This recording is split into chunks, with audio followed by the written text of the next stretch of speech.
Locked On Podcast Network presents Locked On Sports Today. The Los Angeles Chargers have to fire Brandon Staley now, right? Also, this weekend's slate has games with heavy NFL playoff implications. I'm Peter Bukowski, starting your day with the can't-miss stories and biggest debates in sports. You're Locked On Sports Today. Searching all major sports. Found. Let's start with the biggest story. A 63-21 loss for the Los Angeles Chargers because they are just kind of evidence right now that when it rains, it indeed pours. Here to break it all down is Daniel Wade, co-host over at Locked On Chargers Daily Podcast. Keep you up to date with everything going on with the Los Angeles Chargers. Dan, 63-21, man, I got to ask you straight up, is this simply the most embarrassing loss in Los Angeles Chargers franchise history? Yeah, it is. I mean, frankly put, like that is what it is. Like if you lose by 42 to a division rival, even with your backup quarterback, it is. I mean, and that's, with a team that just had, one of the most embarrassing playoff losses in NFL history. So to follow that up with this, it's almost unimaginable. Like, not that I thought the Chargers would look good without Justin Herbert, right? But to see it go down like this against a division rival, and especially for the defense, right? 2 offensive touchdowns basically given up by Easton Stick and company, right? So not all on the defense, but the defense gave up a lot of that, right? And the defense wasn't missing Justin Herbert. So to have this performance with your season kind of already in a tailspin, I think it just reeks of, hey, this thing has to change, like burn it down, because this is what it looks like right now. And this is truly unacceptable. Yeah, and defense is set to be head coach Brandon Staley's kind of calling card. We're recording this right after the game. How surprised would you be if Brandon Staley is no longer the Los Angeles Chargers head coach come Friday morning? Man, I mean, the Chargers don't do it, right? Like that's what's important to know here is the Chargers haven't fired a coach midseason since 1998, and it was Kevin Gilbride, and it was with Ryan Leaf, who had 1 touchdown and 16 turnovers through 6 games, right? So they never do it. That being said, this would be the least surprised I've been all season long. There's been a couple of really bad losses where you wondered if this would be enough. This is a primetime game against a division rival, and you allow 63 points. So, I didn't think it would happen this season. I didn't think it would happen in season. But, man, I really don't know. I know that's not the sexy answer, but, it feels like this is what it would take, right? Like, if it was going to happen, if they were going to change the way they've always done things, it would take something like this. I don't know how you could feel confident that anyone is safe on, Friday morning in this case, right, when you have a performance like this. Yeah, it makes a ton of sense. And you made reference to it earlier that this is kind of who this team is now without Justin Herbert. I mean, Easton Stick coming in to be the starting quarterback there threw just about as many touchdowns to the opposing team as he did to his own. Is this kind of just what life is like without Justin Herbert for the rest of the season? Or do you think that there's something worth kind of pursuing here on that Chargers offense?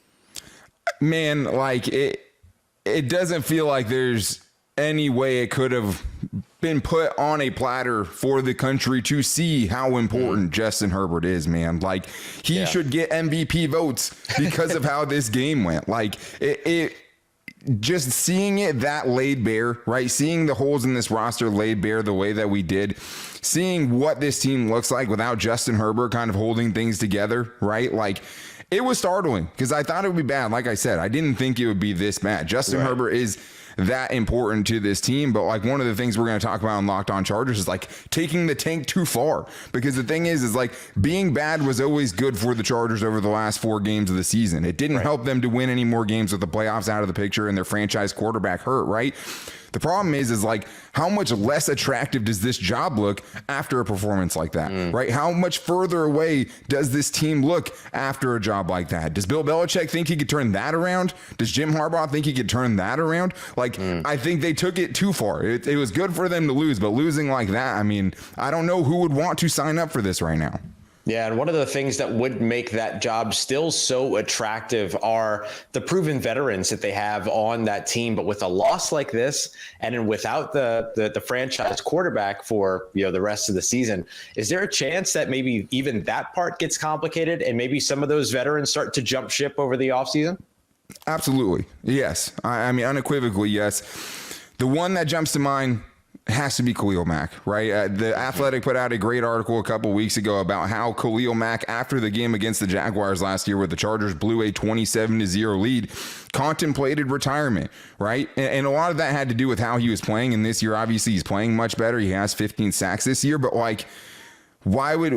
how do they, get him to want to come back to this team? Like, how do they prove to someone like Khalil Mack, who, maybe has a year or two left after this year, that this is the place for him to go chase a ring? Like, it's never looked as far away as it has then right now. He would be the guy I would be most concerned about. Like, hey, will he demand a trade? It doesn't really seem like he's that kind of guy that would do that, right? Ultimate team guy. But, how could you blame him? How could you blame him if he just asked to be released from this team so he can go chase that, right? Like, he would be the guy I would look at where it's like, hey, he has one season left under contract. Can you sway him to come back to this team? Can you make a big enough splash with your head coaching hire, your potential GM hire, right, to buy in for one more go around with this team? Because after this performance, I think everything's on the table. And for a guy already contemplating retirement, this doesn't help. Stay up to date all year on the Los Angeles Chargers by subscribing to Locked On Sports Today and Locked On. Your first listen. Coming up next, the Dallas Cowboys and Buffalo Bills are set to face off on Sunday. But first, the Los Angeles Dodgers are building the Avengers. We are into the second half of the NFL season, and now is the best time to turn your sports knowledge into cash with FanDuel, America's #1 sportsbook. Right now, new customers can get $150 in bonus bets with any winning $5 money line bet. That's $150 if your team wins.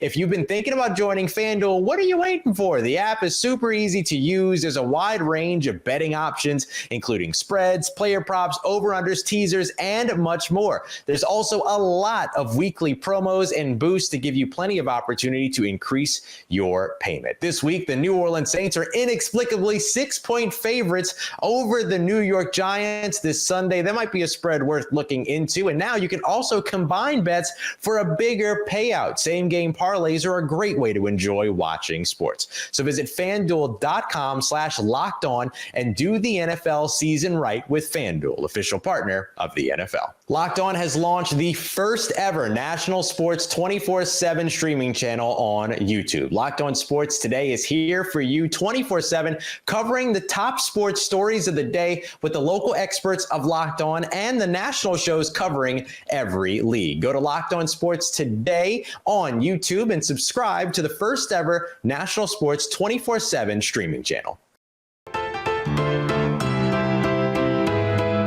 Los Angeles Dodgers made waves this past weekend by signing superstar Shohei Ohtani to a 10-year, $700 million contract. Shohei, I'll take a little bit of that if you got it going around, buddy. On Thursday, the Dodgers also agreed to a trade with the Rays that would send Tyler Glasnow to LA. The deal is contingent on Glasnow signing an extension with the Dodgers, which can come as early as today. Los Angeles Clippers forward Paul George is listed now as day-to-day with a hip injury. George, who has struggled with injuries throughout his career, has played every game this season so far up until he was ruled out last night against the Warriors. Former Jacksonville Jaguars employee Amit Patel is facing up to 30 years in prison and up to a $300,000 fine after he pled guilty to stealing more than $22 million from the Jags over a 4-year period. And the Detroit Lions are going to be getting back one of their best defensive players in star safety CJ Gardner-Johnson. Gardner-Johnson had a torn pectoral muscle back in week 2 and has been on injured reserve ever since. But now the Lions are going to be super excited to get him back as they have allowed 25 or more points in 5 straight games, the longest active streak in the NFL.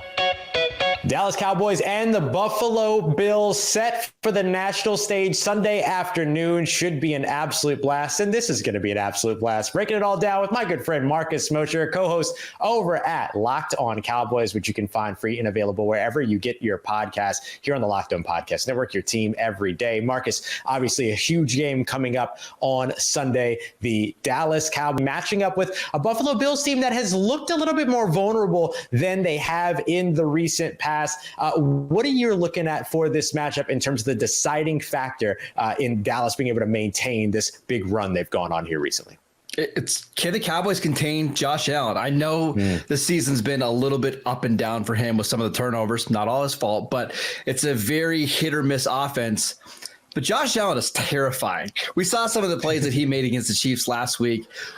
The Cowboys haven't played a quarterback like him all season long. It's clear Jalen Hurts just is not that mobile quarterback anymore. As a Cowboy fan, I am terrified of Josh Allen this weekend. Yeah, that's going to be a big-time matchup. What is it that the Dallas Cowboys need to do specifically in order to be able to maybe neutralize a little bit of that impact, or at least make it absorbable, right? Because you're not going to get rid of it. No, Josh Allen's going to make plays. You just have to limit the amount of big plays that he makes. And I'm looking at Dan Quinn, the Dallas Cowboys defensive coordinator. He defaults to being aggressive. The Cowboys stunt more than any other team in the league. We saw them blitz a ton last week against the Eagles and Jalen Hurts.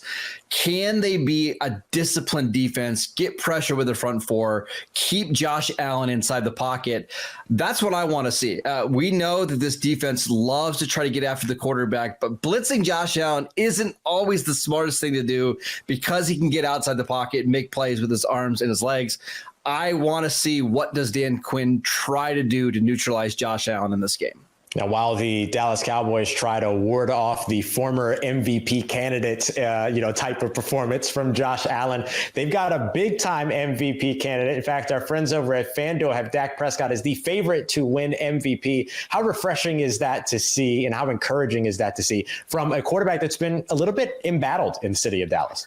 Yeah, not only does FanDuel have Dak to be the MVP, they've also got Micah Parsons to be the Defensive Player of the Year. So shout out to our friends. Season. Yeah, shout out to our friends at FanDuel for those odds.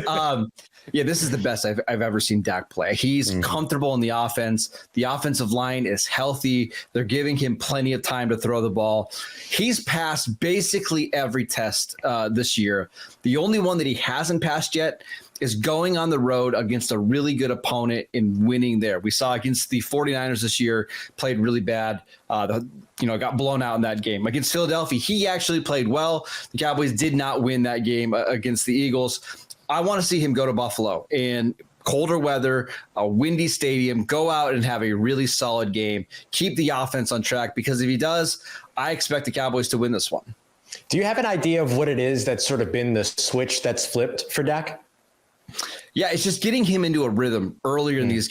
We've seen over the last couple of weeks, the Cowboys take the ball on the first possession, go right down the field and score. And I think it's a lot because of Mike McCarthy's play calling.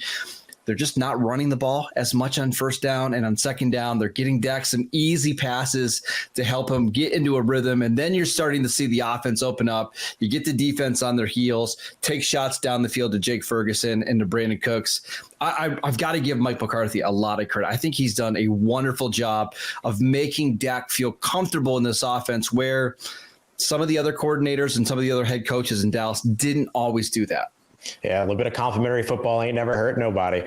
So when you look at where the Dallas Cowboys are headed into the playoffs, as you know, Marcus, there are going to be doubters. There are going to be the people that are going to point back to the struggles in the playoffs for the Dallas Cowboys. How confident are you that this Dallas Cowboys team will be different this postseason? I feel confident that they are a better team than what we've seen over the last couple of years, because the offense is better, the offense is more consistent, and Dak is playing better. However, I have a hard time believing that they're going to get past kind of the second round, because everything points to them playing this ridiculous 49ers team where I don't see the 49ers losing in the playoffs, assuming they're healthy. They match up so well against the Cowboys because they can run the ball, they can use play action on offense, and they've got this absolutely loaded front seven. I know it sounds like a little bit of a cop-out, but this is such a better team than last year. but I won't be surprised if they don't go any further in the playoffs. Stay up to date all year long on the Dallas Cowboys by subscribing to Locked On Sports Today and Locked On Cowboys wherever you get your podcasts and on YouTube. Coming up, a battle between the first and fourth seeds in the AFC. It's a matchup befit for its Sunday night prime time schedule. The Jacksonville Jaguars and the Baltimore Ravens will be battling near the top of the AFC. Here to help break down how important this game is Locked On Jaguars host Tony Wiggins. Tony, we got the Jacksonville Jaguars as well as the Baltimore Ravens squaring off on Sunday Night Football. Just how massive would a win be for the Jacksonville Jaguars as they jostle for their playoff positioning atop the AFC? It gives them their mojo back. They've lost 2 in a row to AFC North teams that had backup quarterbacks. In fact, Cleveland had a 4th-string quarterback, Joe Flacco, and they've lost those games. Now, the importance of this is this. They lost those games when they had a chance on Monday night, the first one, to be the AFC leader, if you will, for playoff home field. And ironically, now Baltimore's coming to Jacksonville with that same designation. They are the number 1 seed right now that controls their own destiny. If the Jaguars beat them, it means that they can finally say that they won a game at home for the first time in a while. And then the other thing is that they can actually go out and put a good game plan together and beat a really, really good team. Because right now, folks are a little bit down on them around here. Yeah, they get the opportunity here to go from spoiled to spoiler here for the Baltimore Ravens. And in order to do that, they're probably going to need another big game from franchise quarterback Trevor Lawrence, who's battled injury here recently. Hasn't always looked like himself since he's tried to come back from that high ankle sprain. How's his progress going, and what do you expect from him in this matchup against Baltimore? Well, Trevor's a gamer, so I expect him to come out, and he's going to try everything. And sometimes trying everything is a little bit too much, because last week there was a lot of miscommunication with wide receivers that led to 3 interceptions, which was 3 of their 4 turnovers, which actually offset the 3 turnovers that they created. And they lost another close game because of it. He's going to come out and he's going to be Trevor Lawrence. The key is, who's he going to throw it to? And are those guys going to be ready? And have they fixed their communication issues this week? Yeah, it's going to be big. And now atop the AFC South at 8-5, hot on the heels, the Indianapolis Colts at 7-6 and the Houston Texans at 7-6. Is this division in the AFC South a little bit more competitive than you expected, Tony? Well, it is. And one of the reasons is Tennessee, the Jaguars have 4 games. They have Baltimore. So even if they end up in a tie somehow with Indy and Houston, mainly Indy, if they end up in a tie, they still own the tiebreaker by virtue of the division record, right? But here's what happened. We just witnessed Tennessee go to Miami and beat one of the higher seeded teams. So now that's one of the remaining 4 games. That game's not a gimme. So if they end up losing this week and end up in a tie with Indy, they would own the tiebreaker. But then you're looking at Tennessee and you're looking at Tampa, 2 teams. Tennessee's just going to try anyway to beat Jacksonville because that's what they're going to try to do. But Tampa is fighting for their playoff lives in their division as well. So now those games down the stretch don't seem like easy wins. Now, last one for you here as we take a look at just sort of the Jacksonville Jaguars as a whole, as well as their kind of standing within the great city of Jacksonville. Jacksonville has not always had a lot to root for when it comes to football. They had a really nice run almost 10 years ago already, deep into the playoffs. How meaningful would a deep playoff run be for this Jacksonville Jaguars team for the city of Jacksonville here in 2023? Well, what it would mean is it would mean the first time that they've had 2 consecutive years of playoff football. So that would be good. And then it will allow this current administration to sort of look at the last 2 years in a vacuum. They could go, look, we made the playoffs 2 years in a row in the first 2 years of the Doug Peterson, Trent Baalke, Trevor Lawrence administration, if that's what you want to call it. The part of that that's bothersome is they were 2-7 after 9 games last year. They go on a massive run, right? And then they were 8-3 this year, and now they hit hard times. And let's just say they only win 1 or 2 games down the stretch, and they end up with 9-8 or 10-7. They can still go and say, look, we made it 2 years in a row, but it feels a little bit differently because the end of the year kind of went downward. And there are going to be a lot of questions coming up in the offseason about what they need to do to improve and if they need to move on from some people on the staff to get to that next level. Let me actually ask you one thing on top of that. The idea of they need to do the things they need necessary to improve. What's the biggest thing that this Jacksonville Jaguars team could do to improve no matter how this season ends up over the course of the offseason? They got to fix the trenches on the offense and the defensive line. They have some questions in the interior of the defensive line, and they have questions in the interior of the offensive line too. I think they have enough players with rookie first-round pick Anton Harrison, along with a combination of Walker Little and Cam Robinson, who will be under contract. They just have to keep them healthy at tackle. The question is on the interior, where Luke Fortner has struggled at center in his second season, and he's just not very strong. Brandon Staley hasn't really lived up to it, and they don't really have a left guard that's going to be under contract, even though they traded for Ezra Cleveland. If they could get him back, they have to at some point do what really good teams do, and that is you got to be able to dominate the line of scrimmage so you can control the game. When things aren't going your way, the one thing you can always do is push people around. They can't do that right now, and they also can't protect Trevor Lawrence, and they're forcing him to get rid of the ball really, really quick, because if he doesn't, he's going to be in trouble.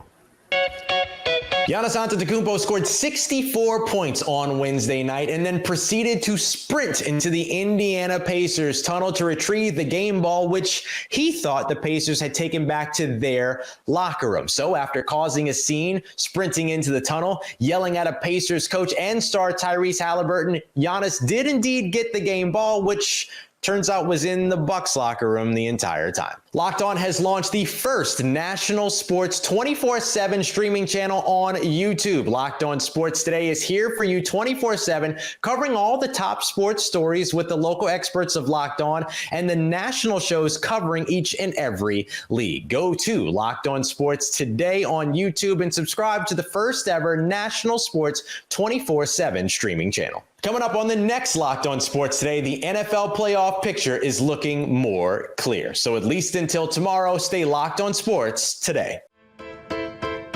Locked On Podcast Network presents Locked On Sports Today. For more episodes of Locked On Sports Today, go to our video on demand. Click on sports at the top of your screen. There, you'll find past episodes of Locked On Sports Today, plus other Locked On shows on demand.